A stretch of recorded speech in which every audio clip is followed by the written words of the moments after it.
Hello guys, welcome back to my another vlog. आज चाहिँ हामी सिन्की हेर्न सिन्की खाँदेको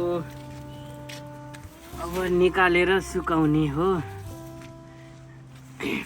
मम्मीले यता गुन्द्रो बिछाउँदै हुनुहुन्छ। यसैमा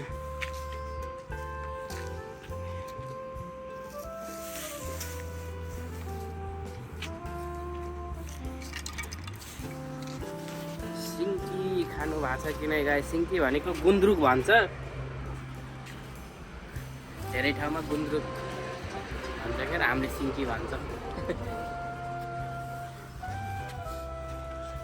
भाजीको सागबाट हामी मुला खिचेर बनाएको हो यो चाहिँ। हम मालूम है तेरे बाप को मत सिखा, चल निकालौँ। ल निकालौँ। सबभन्दा पहिली के कुहिएछ? माथि के उल्टो गराउनु पर्ने रहेछ। उल्टो गरायो झिउ देखाउँदै गरेर आधी फाल्ने कि सबै फाल्ने?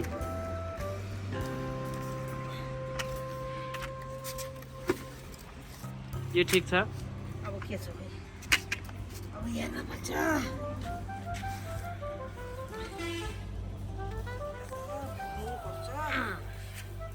माथि माथिको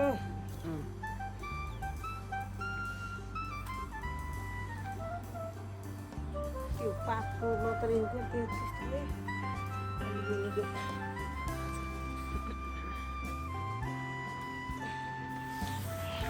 सिन्की कसरी बनाउँछन्? गुन्द्रुक चाहिँ राम्रो हुन्न क्या जस्तो लाग्यो।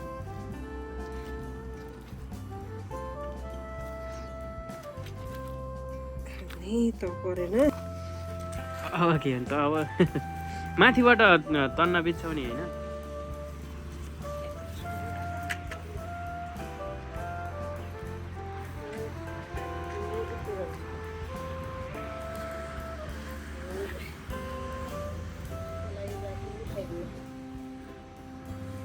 राति शीत पर्दैन फेरि शीत पार्न पर्छ अरे।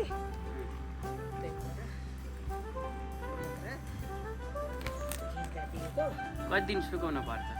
अब त्यो त थाहा नै, हेर्नुपर्छ। सुक्नुको दिन घाम कस्तो लाग्छ।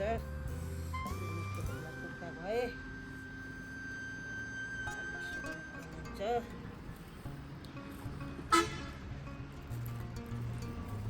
अब यसो सुकाएर झोल खान मजा आउँछ।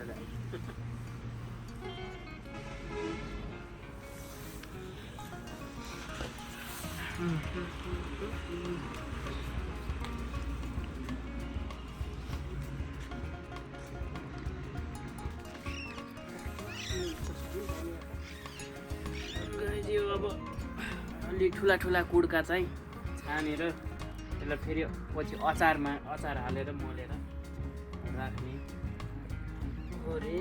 अब नथिचेका हरि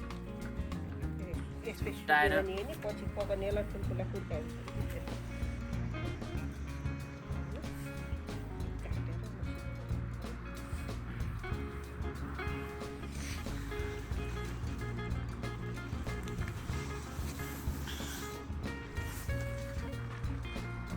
सिन्की सुकाएर सकियो। कति दिनमा हुन्छ मम्मी यो?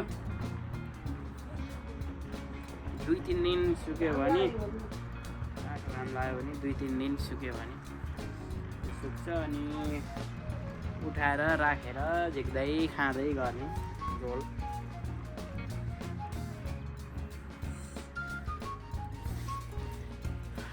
आजलाई यति नै, बाई बाई।